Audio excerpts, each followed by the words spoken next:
Hello बच्चों, NCERT line by line series में आपका स्वागत है। मैं हूं डॉक्टर जकी जमाल और चैप्टर चल रहा है हमारा मॉलिक्यूलर बेसिस ऑफ इनहेरिटेंस। इससे पिछली वीडियो के अंदर हमने हर्शे एंड चेज एक्सपेरिमेंट पढ़ा था, जहां पर हमने ये बात सीखी थी कि अवेरी मैक्लियोड मैककार्टी के शानदार एक्सपेरिमेंट के बाद भी लोगों के जहन में ये कन्फ्यूज़न था कुछ साइंटिस्ट के लिए, जेनेटिक मटेरियल प्रोटीन है, डीएनए नहीं है। तो फिर हर्शे एंड चेज एक्सपेरिमेंट के ज़रिए उन डाउट्स को ख़त्म कर दिया गया और लोगों तक ये बात पहुंचा दी गई कि नहीं, जेनेटिक मटेरियल डीएनए ही है। इस पर एनसीईआरटी बड़ी खूबसूरत लाइन लिखी कि the unequivocal proof that DNA is the genetic material was given by, तो आप आंसर लगाएंगे हर्शे एंड चेज, जिन्होंने कि बैक्टीरियोफेज के ऊपर स्टडी किया था by using radio active phosphorus and radio active sulphur.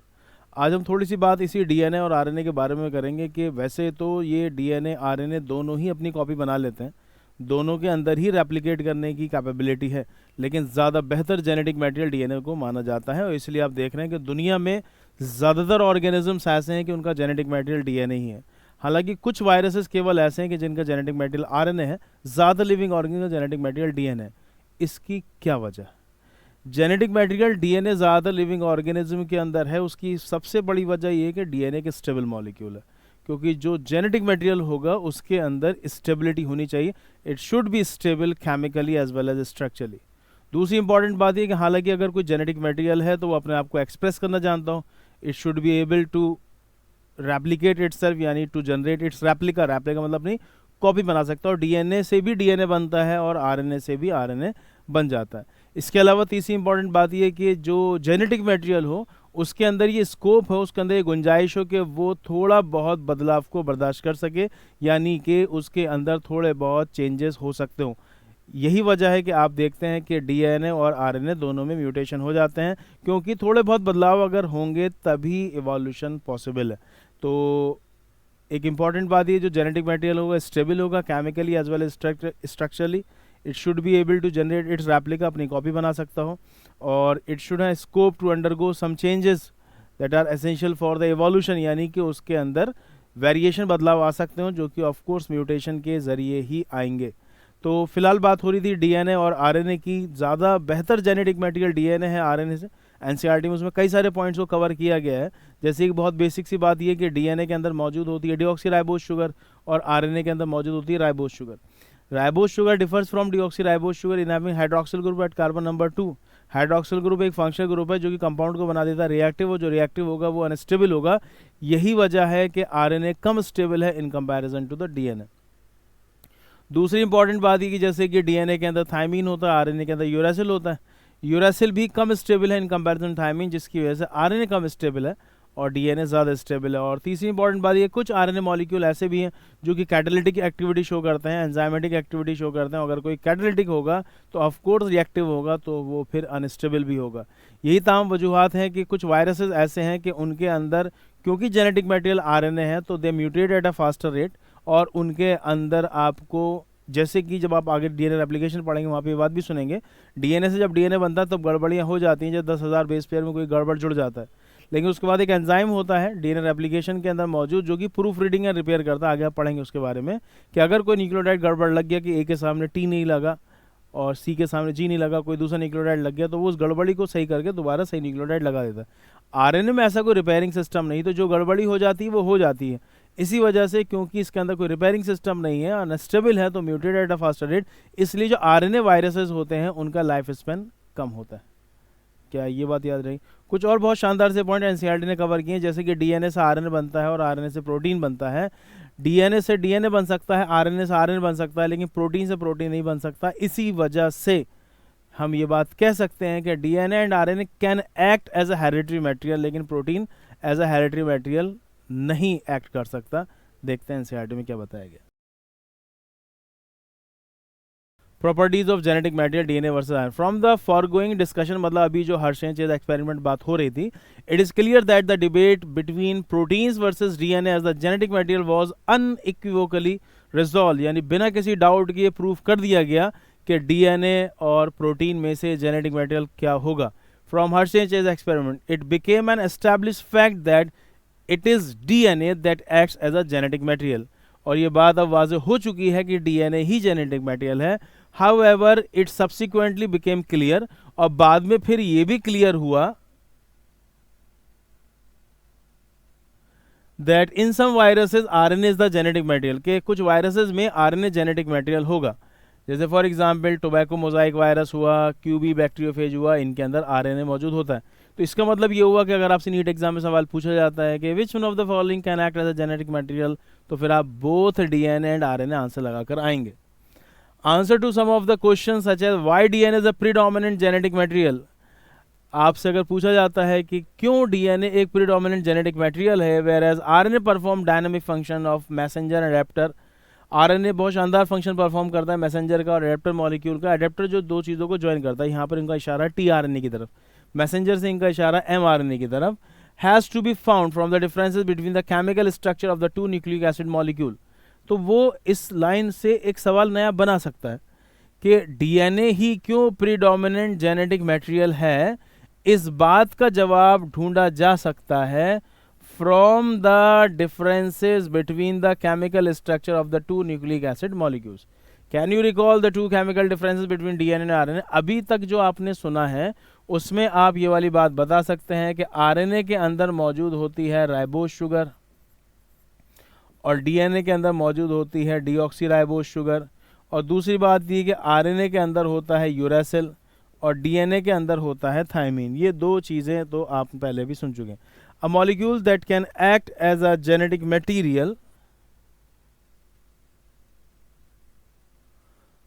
Must fulfil the following criteria. NEET exam में इस पर सवाल आ चुका है, उन्होंने एक लाइन में थोड़ा सा गड़बड़ी कर दी थी और पूछा था कि इनमें से कौन सा क्राइटेरिया नहीं है। तो वो मॉलिक्यूल जो कि as a genetic material act कर सकता हो, it should be stable chemically as well as structurally, it should be able to express itself, यानी वो अपने आप को एक्सप्रेस कर सकता हो या अपना इफेक्ट प्रोड्यूस कर सकता हो। जैसे कि मेंडल के केस में आपने देखा था कैपिटल टी से प्लांट टॉल हो जाता था, स्मॉल टी से प्लांट ड्वार्फ हो जाता था। उसके अंदर बदलाव की गुंजाइश हो, जैसे कि म्यूटेशन के जरिए वेरिएशन होते हैं, क्योंकि वो ज़रूरी है सर्वाइवल के लिए, यानी स्टेबल हो और अपने आप को एक्सप्रेस कर सकता हो लाइक मेंडेलियन फैक्टर्स। और तीसरी इंपॉर्टेंट बात आप कह सकते हैं कि उसके अंदर हमें स्लो चेंजेस के लिए गुंजाइश नज़र आती है, यानी वेरिएशन जैसे कि म्यूटेशन जरिए होते हैं, which is essential for their survival. और उसके बाद अलावा एक ये पॉइंट भी इंपॉर्टेंट है कि वो अपनी कॉपी बना सकता हो, it should be able to generate its replica, जैसे डीएनए और आरएनए दोनों ही बना लेते हैं। तो इधर पॉइंट कवर कर लेते हैं। Molecule that can act as a genetic material, उसके अंदर ये सारी चीज़ें होनी चाहिए। It should be able to generate its replica, अपनी कॉपी बना सकता हो, यानी इसमें रेप्लिकेशन हो सकता है। डीएनए में भी हो सकता है, ये आरएनए में भी हो जाता है। It should be stable chemically as well as structurally. और तीसरा, it should provide the scope for slow changes, यानी उसमें म्यूटेशन हो जाते हो, बदलाव, क्योंकि वो एवोल्यूशन के लिए ज़रूरी है। It should be able to express itself in the form of Mendelian factor. तो चार कैरेक्टर्स, चार फैक्टर्स बताए गए हैं यहाँ पर कि एक मॉलिक्यूल जो कि as a genetic material act करता है, उसके अंदर चार चीज़ें नज़र आनी चाहिए कि वो स्टेबल हो chemically, structurally, it should be able to express itself like Mendelian characters या मेंडेलियन फैक्टर्स, और इसके अलावा तीसरी बात आप ये कह सकते हैं उसके अंदर स्लो चेंजेस की गुंजाइश हो, म्यूटेशन की, जो कि इवोल्यूशन के लिए ज़रूरी है। और नंबर 4 और इम्पॉर्टेंट पॉइंट एक ये भी कि वो अपनी कॉपी बना सकता है, it should be able to generate its replica. If one examines each requirement one by one because of rule of base pairing and complementarity, both the nucleic acid DNA and RNA have the ability to direct their duplications, यानी DNA और RNA दोनों ही अपनी copy बना सकते हैं। The other molecules in the living system such as protein fail to fulfill first criteria itself, यानी वो कह रहे हैं केवल RNA प्रोटीन ही ऐसा है जो कि अपनी कॉपी नहीं बना पाता है, बल्कि DNA RNA दोनों ही अपनी कॉपी बना लेते हैं। इसलिए जो पहला क्राइटेरिया है, it should be able to generate its replica, ये वाली कहानी डीएनए और आरएनए में ही नजर आती है। If one examines each requirement one by one because of the rule of base pairing complementary, both the nucleic acid DNA and RNA have the ability to direct their duplications, और protein में चीज़ नहीं देखने को मिलती, ये बात हमारी हो चुकी है। The genetic material should be stable enough not to change with different stages of the life cycle, वक्त के साथ साथ, उम्र के साथ साथ उसके अंदर तब्दीली नहीं होनी चाहिए।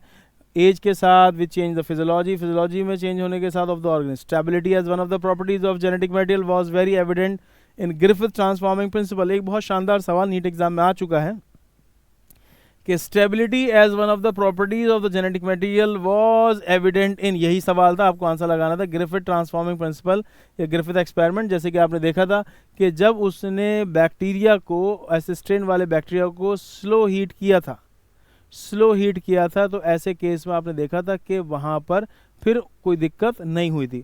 लेकिन जब हीट किल्ड एसिस्ट्रेन और लाइव आरस्ट्रेन को मिलाया था, तो फिर उसने आर वाले बैक्टीरिया को एस में कन्वर्ट किया था, क्योंकि चूहे की डेथ हो गई थी, माइस की डेथ हो गई थी।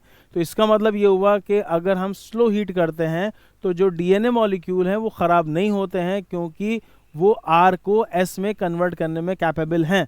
इसका मतलब खैर हाई टेम्परेचर तो डीएनए डीनेचर हो जाता है, क्योंकि जो हाइड्रोजन बॉन्ड बीच के टूट जाते हैं 94 से 96 डिग्री सेल्सियस, लेकिन आप स्लो हीट करेंगे तो डीएनए मॉलिक्यूल नहीं टूटता, यानी वो स्टेबिलिटी शो करता है।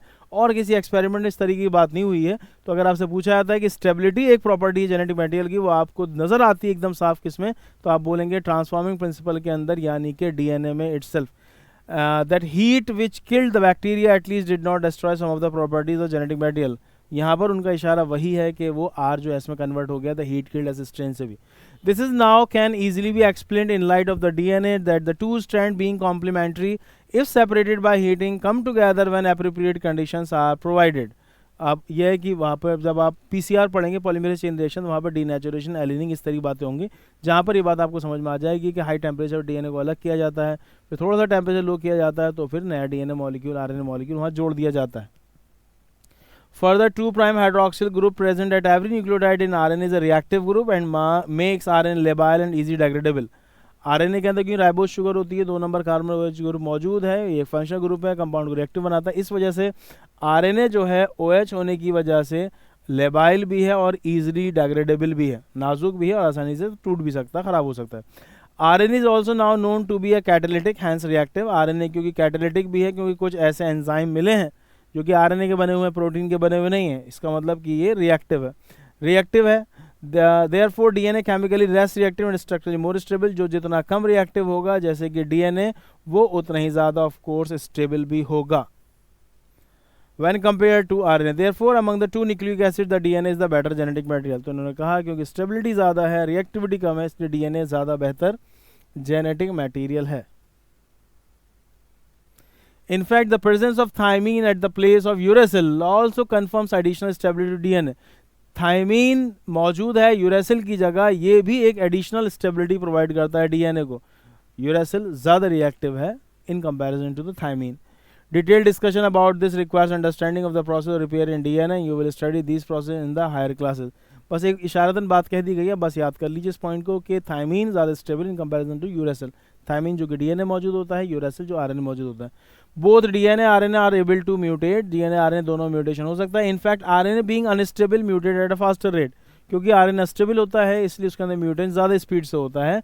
Consequently viruses having RNA genome and having shorter life span mutate and evolve faster. यहाँ से इस लाइन से नीट में एग्जाम में सवाल आ चुका है। वायरसेस जिनके पास आरएनए जीनोम होता है उनके शॉर्ट लाइफ स्पैन होती है, वो म्यूटेट और इवॉल्व फास्ट करते हैं, यानी उनके अंदर जल्दी जल्दी बदलाव होते हैं और जल्दी जल्दी म्यूटेशन होता है। आपने देखा होगा कि जब फर्स्ट वेव आया था कोविड का, उस दौरान ज़्यादातर लोग पॉजिटिव आए थे। सेकेंड वेव के दौरान टेस्ट पॉजिटिव नहीं आ रहा था, लेकिन डेथ ज़्यादा हुई थी। उसकी वजह ये थी कि 1 साल के अंदर वायरस में म्यूटेशन हो चुका था और जो किट्स बनाई गई थी वो पहले वाले वायरस के ऊपर थी। इस वजह से जो सेकेंड वेव थी उसके अंदर डेथ बहुत ज़्यादा हुई थी और लोग पॉजिटिव नहीं आ रहे थे। RNA can directly code for the synthesis of the proteins and can easily express the characters। क्योंकि RNA कोड करता है सिंथेसिस ऑफ प्रोटीन के लिए, RNA से प्रोटीन बनता है, इसलिए वो आसानी से कैरेक्टर को एक्सप्रेस कर सकता है। DNA however is dependent on the RNA. DNA क्योंकि आरएनए में डिपेंड होता है, पहले डीएनए से आरएनए बनता है, फिर आरएनए से प्रोटीन बनता है।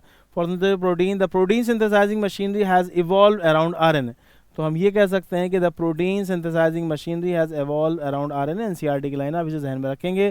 The about discussion indicate that both DNA and RNA can function as genetic material. इस बात से बात समझ में आती है कि डीएनए और आरएनए दोनों ही जेनेटिक मटेरियल की तरह एक्ट करते हैं। डीएनए बीइंग मोर स्टेबल, क्योंकि डीएनए ज़्यादा स्टेबल है, is preferred for the storage of genetic information. NEET exam में इस पर सवाल पूछा जा सकता है।